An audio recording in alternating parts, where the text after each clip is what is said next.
जय माता दी, हर हर महादेव। हमारे सभी दर्शकों का आज की इस पावन रोचक जानकारी भरे और कल्याणकारी महामंत्र के समान पुनः वार्ता में स्वागत है। तो आप सभी के हितार्थ मंगल कामना से प्रेरित होकर के सभी की सिद्धियों को और श्रेष्ठ बनाने के लिए आज इस दशहरे के पावन पर्व से जुड़ी हुई कुछ जानकारियां आप सभी के लिए लेकर उपस्थित हुए हैं। तो आज के इस वीडियो को अन्य लोगों तक भी पहुंचाएं जिससे कि उनको भी लाभ हो। और यदि आप हमारे चैनल पर नए हैं तो चैनल को जरूर सब्सक्राइब कर लें, जिससे कि आपके हितार्थ जो जानकारियां आपके लिए हम लेकर के आते हैं उसके वीडियो आप तक पहुंचते रहें। और चैनल को सब्सक्राइब करके बेल आइकन को ऑल नोटिफिकेशन पर सिलेक्ट कर दीजिएगा, जिससे आपके कल्याणकारी वीडियो हमारे सभी दर्शकों तक पहुंचते रहें और जो जातक हैं, जो यजमान हैं, उनका मंगल होता रहे और जीवन आनंदित रहे। तो आइए शुरू करते हैं आज का यह जानकारी भरा सर्व कल्याणकारी वीडियो। आज के इस पावन दशहरे के पर्व पर हम दशहरे से जुड़ी हुई जानकारी आप तक लेकर के आए हैं। दशहरे का पर्व विजय का पर्व है, असत्य पर सत्य की विजय का यह महापर्व है। और भगवान राम ने जिस विधि से विद्वान रावण पर विजय प्राप्त की थी, क्योंकि वह समस्त देव, दानव, असुर, स्वर्ग, यहाँ तक कि भगवान विष्णु पर और देवाधिदेव महादेव को भी उसने प्रसन्न किया था अपनी विद्वता, अपनी शक्ति के बल पर। वह मृत्यु को भी जीतने वाला रावण था, जिस पर भगवान श्री राम ने किस विधि से जो है विजय प्राप्त की, उसके विषय में हम आपको बताने वाले हैं। शारदीय नवरात्रि का जो है यह 10वीं का पर्व है और माता रानी के परम मंगल स्वरूप महाकाली का आज दिवस है। और महाकाली जिस पर प्रसन्न हो जाती हैं उसको सिद्धियों का जो है अजय योद्धा बना देती है। तो आज आप सभी को महाकाली के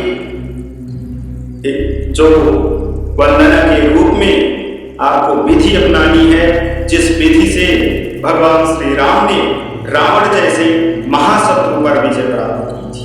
तो यह उपाय है महाकाली का।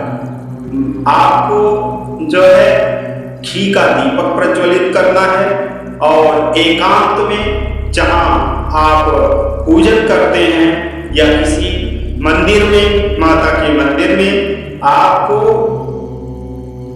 वहां पवित्र होकर के पवित्र अवस्था में जो है घी का दीपक प्रज्वलित कर लेना है और उसके सामने बैठ करके 108 माला माता रानी के मंत्र का जाप करना है। और वह मंत्र इस प्रकार है: ओम क्राम क्रोम काली देव्यै नमः। इस मंत्र का आपको जाप करना है 108 बार। और यह मंत्र सिद्ध हो जाने पर सभी देवियों का मंत्र सिद्ध हो जाता है। तो मंत्र जो है ओम क्राम क्रोम काली देव्यै नमः, मंत्र का जाप 108 बार करना है। यह तो है शत्रुओं पर विजय प्राप्त का। दूसरी विधि हम आपको बताते हैं। दूसरी विधि है शत्रुओं पर विजय प्राप्त करने के लिए। जो शत्रु आपको अकारण ही परेशान करते रहते हैं, यदि उनसे पूर्ण रूप से आप छुटकारा चाहते हैं तो आज की रात में 12 बजे के पहले भोजपत्र पर उस शत्रु का नाम लिख लेना है और उस शत्रु का नाम लिख करके आपको घर से बाहर निकल करके 5 कदम चलना है और दक्षिण दिशा में उस भोजपत्र को जला देना है जिस पर शत्रु का नाम आपने लिखा है।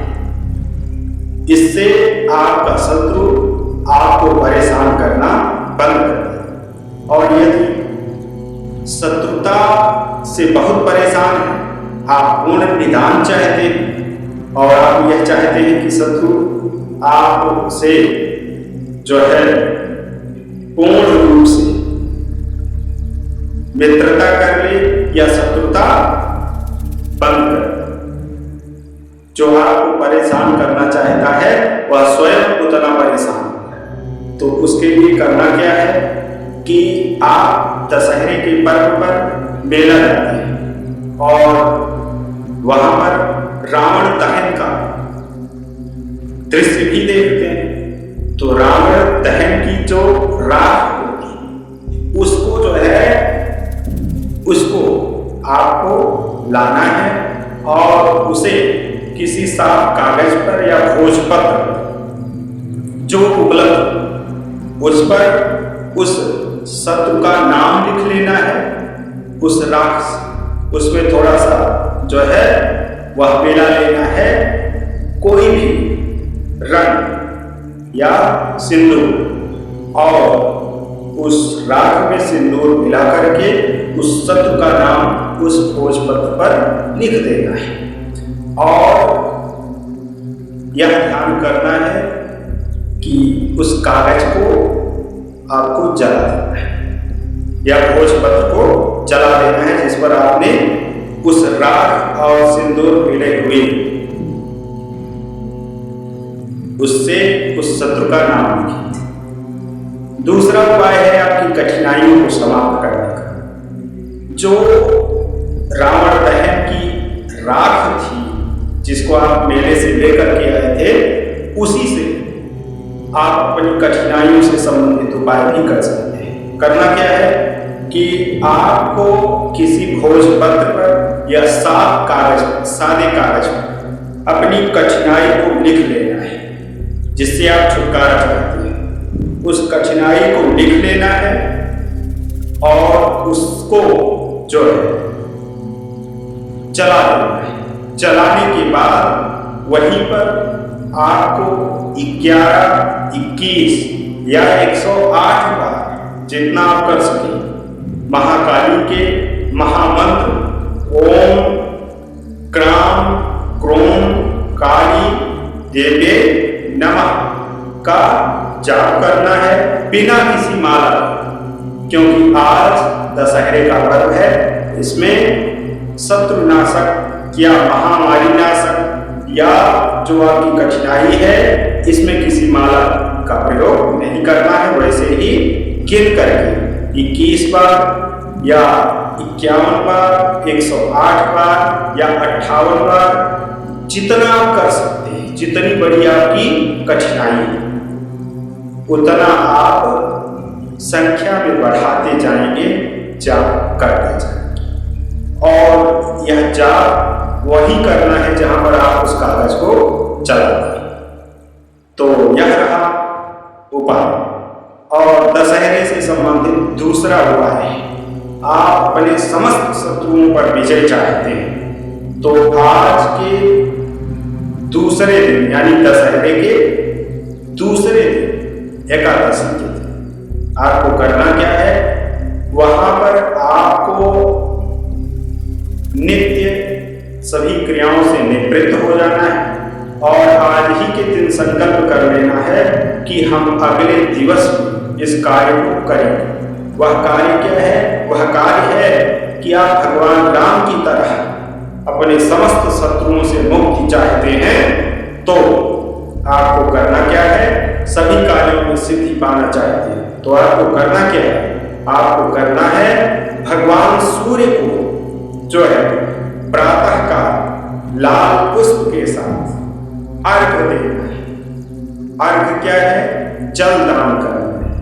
तब तक जब तक आप अपनी कठिनाई या शत्रु दोनों से मुक्ति नहीं पा जाते और अपने कार्य में सिद्धि प्राप्त नहीं कर लेते, तब तक भगवान सूर्य को नित्य प्रातः काल उठ करके जो है समस्त स्नान आदि क्रियाओं से, पूजन आदि से निवृत्त होकर के एक लोटा जल तांबे के पात्र में, जो जल होगा तांबे के पात्र में होगा और उसमें लाल पुष्प डाल करके उसको भगवान सूर्य को अर्घ देना है।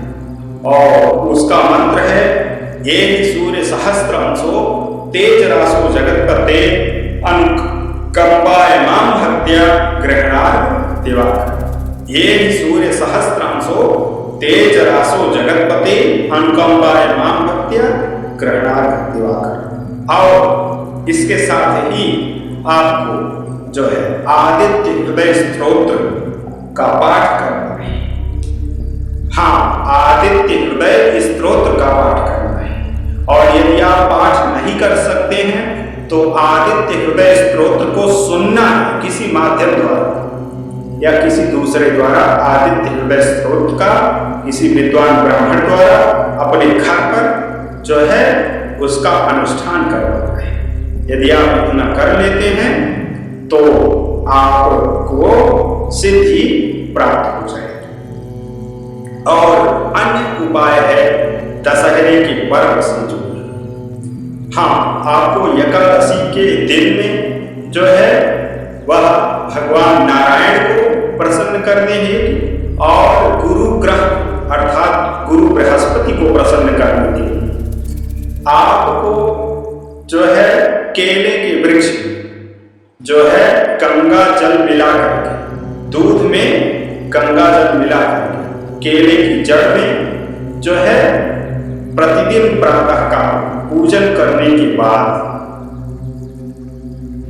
गंगा जल में दूध मिला करके भगवान नारायण और गुरु बृहस्पति को याद करते हुए केले के जल में उस जल को अर्पित करना है जो गंगा जल और दूध मिला। तो इससे भगवान नारायण भी प्रसन्न हो जाते हैं और देव गुरु बृहस्पति भी प्रसन्न हो जाते हैं। अब आप केले का वृक्ष नहीं है तो आपको और एक विधि बता रहे हैं। वह विधि है, आप तुलसी पर प्रातः का जो है गायत्री महामंत्र से जो है वह प्रतिदिन जल अर्पित करें तुलसी पर। और तुलसी कौन सी होनी चाहिए? तुलसी रामा या श्यामा होनी चाहिए, दोनों में से एक होनी चाहिए, रामा या श्यामा। तो यह रहा दशहरे से जुड़ा हुआ उपाय और प्रयोग। और एक प्रयोग है, जब आप सबको अपनी ओर आकर्षित करना चाहते हैं और आप जहां जाएं वहां आप जो है प्रमुख होना चाहते हैं, नेतृत्व भी आप श्रेष्ठता प्राप्त करना चाहते हैं, या कहें कि आप नेता बनना चाहते हैं और जो बोले उसको लोग सुने, यह चाहते हैं, तो आप जो है जिस केले के वृक्ष में गंगा जल और दूध को अर्पित कर रहे हैं उसी की जड़ को आपको कार्तिक अमावस्या के दिन निकाल कर लाना है और उसको जो है किसी ताबीज यंत्र जो है उस जड़ को भर लेना है और उसको धूप दीप और नैवेद्य समर्पित करते हुए धूप से भगवान श्री राम के जो है 108 बार नाम जप करके उस ताबीज को गले में लाल धागे में करके धारण कर लेना है। इससे आप जो है आकर्षण की बात और तब तक आपको धारण करना है, उस जो यंत्र आपने बनाया है तब तक धारण करना है जब तक आप नेतृत्व में सफलता नहीं अर्जित कर लेते हैं, अर्थात उस मनवांछित पद को नहीं प्राप्त कर लेते हैं, तब तक उस यंत्र को धारण करना है। और इसको करना क्या है, इसको करना है एकादशी से आरंभ करके दूध में गंगा जल को मिला करके केले के वृक्ष पर जल अर्पित करना है। और उस जल को अर्पित तब तक करना है कार्तिक अमावस्या तक। और अमावस्या को उसी केले की जड़ को आपको घर लाना है, थोड़ी सी जड़ को, और उसको किसी ताबीज यंत्र में भर करके उस पर धूप दीप नैवेद्य आदि पूजन जब आप करने लगे कार्तिक अमावस्या को, तो वहां उसको रख लें और उस जड़ का पूजन करके उसको ताबीज में भर लें। और भरने के बाद 108 बार राम नाम का जप करके उसको धूप से पवित्र कर लें और उसको गले में लाल धागे में धारण कर लें। तो यह रहा दशहरे का उपाय और प्रयोग। आज के दशहरे से संबंधित प्रयोग में इतना ही। यदि और आप अधिक जानकारी चाहते हैं या सिद्ध यंत्र बना बनाया प्राप्त करना चाहते हैं, तो आप इस वीडियो में कमेंट बॉक्स में अपनी समस्या का उल्लेख करेंगे और कैसा आप श्री यंत्र प्राप्त करना चाहते हैं, सिद्ध यंत्र कैसा प्राप्त करना चाहते हैं, व्यापार से संबंधित और आरोग्यता से संबंधित या अन्य सिद्धियों से संबंधित जैसा भी यंत्र आप प्राप्त करना चाहते हैं वैसा यंत्र आप उल्लेख करेंगे और अपनी समस्या का उल्लेख करेंगे। आपके लिए वैसे यंत्र निर्मित कर दिए जाएंगे। आपको 1100 या 2100 रुपये उन सिद्ध यंत्रों का लगेगा। और यदि आप उन सिद्ध यंत्रों को स्वयं बना लेते हैं तब आपको हम विधि उपलब्ध करवा देंगे। इन विधियों की जानकारी के लिए आपको अनुष्ठान करवाना पड़ेगा। यदि आप अनुष्ठान नहीं कर चाहते हैं तो आप स्वतः सिद्ध यंत्रों को प्राप्त करना चाहते हैं तो आप वीडियो के कमेंट बॉक्स में जैसा सिद्ध यंत्र प्राप्त करना चाहते हैं वैसा उल्लेख करें। आपके लिए सिद्ध यंत्र निर्मित कर दिए जाएंगे। आज के उपाय और प्रयोग में इतना ही। मिलते हैं अन्य जानकारी भरे और सर्वहिताय जो है जानकारी से परिपूर्ण वीडियो में। तब तक के लिए आप सभी दर्शकों से, आप सभी मित्रों से हर हर महादेव। माता रानी आप सभी का जीवन आनंद से परिपूर्ण करें। बाबा विश्वनाथ आप सभी का कल्याण करें। माता अन्नपूर्णा भंडार। जय श्री राम। वत्सले मातृभूमि नमः। हर हर महादेव।